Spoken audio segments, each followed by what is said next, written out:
Hello everyone. Welcome back to my channel Priyanka's blog diaries. అందరూ ఎలా ఉన్నారు? ఈరోజు నేను ఈ వీడియోలో నా ఇమిగ్రేషన్ ఎక్స్పీరియన్స్ షేర్ చేసుకుందామని మీ ముందుకైతే వచ్చాను. మాస్టర్స్ ప్లాన్ చేసుకొని ఆగస్ట్ ఇంటికి రావాలని అనుకొని జూలైలో అయితే ఇంటర్వ్యూ అటెండ్ అయ్యాను చెన్నైలో. నేను సెలెక్ట్ అయ్యాను, నాకు వీసా వచ్చింది. అండ్ ఈ మీన్ టైంలో జూలై నుంచి ఆగస్ట్ ఈ మీన్ టైంలో నంబర్ ఆఫ్ మెయిల్స్ వచ్చాయి యూనివర్సిటీ నుంచి. నేను అది చెక్ చేసుకోకుండా చూసుకోలేదు. దానివల్ల ఏమైందంటే నా ట్రాన్స్క్రిప్ట్స్ అఫీషియల్‌గా షేర్ చేయలేదని చెప్పి నా అడ్మిషన్ అయితే క్యాన్సిల్ చేశారు యూనివర్సిటీ వాళ్ళు. ఇంక తర్వాత వాళ్ళని రిక్వెస్ట్ చేసి నంబర్ ఆఫ్ మెయిల్స్ వాళ్ళకి ఫాలో అప్ చేసి వాళ్ళనైతే డిఫరల్ రిక్వెస్ట్ చేశాను. వాళ్ళు డిఫరల్ యాక్సెప్ట్ చేసి నాకు కొత్త I-20 కొత్త సర్వీస్ నంబర్‌తో ప్రొవైడ్ చేశారు. అయితే నాకు ఆల్రెడీ వీసా వచ్చింది. డిఫరల్ అంటే నేను ఆగస్ట్‌కి ప్లాన్ చేసుకున్నాను కాబట్టి నేను నెక్స్ట్ డిసెంబర్‌కైతే రావాలి. సో, డిసెంబర్‌కి రావడానికి అన్నీ సిద్ధమైతే చేసుకున్నాను. ఇప్పుడు డిఫరెంట్ సర్వీస్ నంబర్‌తో ఉండటం వల్ల ఏమైనా ప్రాబ్లమ్ అయితదా ఇమిగ్రేషన్‌లో? ఇలాంటివి చాలా డౌట్స్ అయితే వచ్చాయి. ఏమైతదో ఏమో తెలీదు. హైదరాబాద్ నుంచి చికాగోకి నేనైతే ఫ్లైట్ టికెట్ బుక్ చేసుకున్నాను.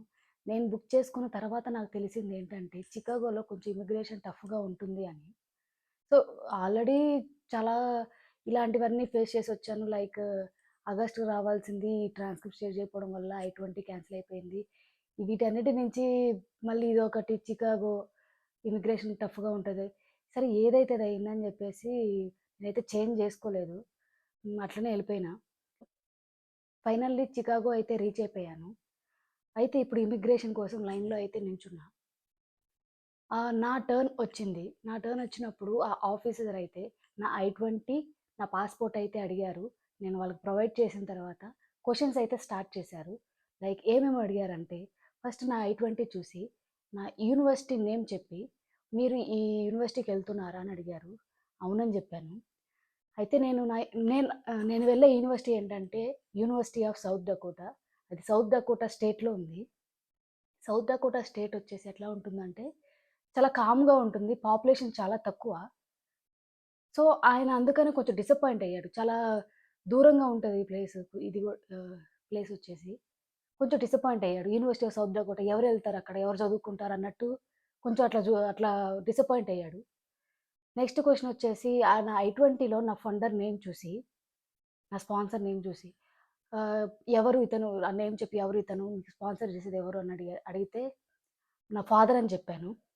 అండ్ నెక్స్ట్ థర్డ్ క్వెషన్ వచ్చేసి, "మీరు యూఎస్ రావడం ఇప్పుడేనా? లేదా ఫస్ట్ టైమా?" అని అడిగారు. అవునని జెప్పాను.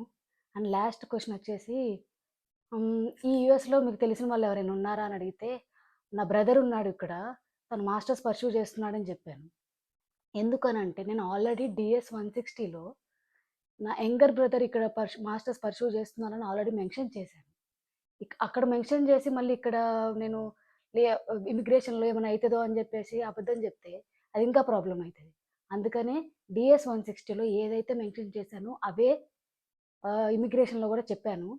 సో, మీరు గూడా జాగ్రత్తగా డీఎస్ 160లో గాని ఏదైనా పర్ఫెక్ట్‌గా జెప్పుకోండి ఆన్సర్స్.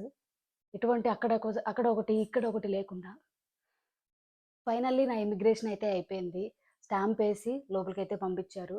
నేను నేను ఆలోచించిన హ్మ్, ఏంటంటే ఇప్పుడు I-20 మారిపోయింది. వీసాలోనేమో ఒక నంబర్ ఉన్నది. వీసా స్టాంపింగ్‌లో. ఇప్పుడేమో ఇంకొక నంబరొచ్చింది. వేరే నంబర్ డిఫరెంట్ సర్వీస్ నంబరొచ్చింది.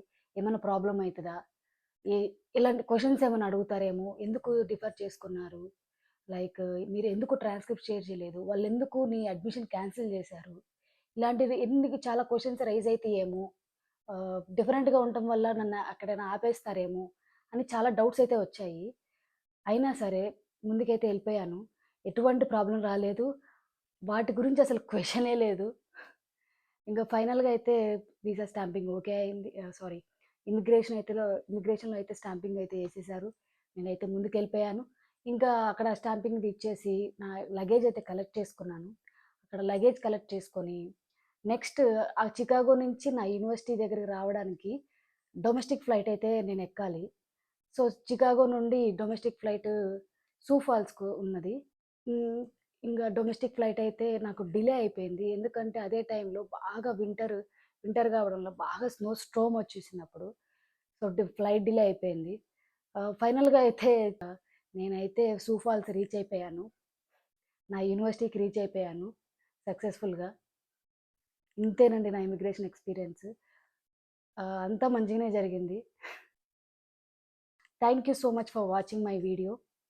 మరిన్ని వీడియోస్ కోసం నా ఛానల్‌ని సబ్స్క్రైబ్ చేయండి, సపోర్ట్ చేయండి, షేర్ చేయండి, లైక్ చేయండి. బాయ్.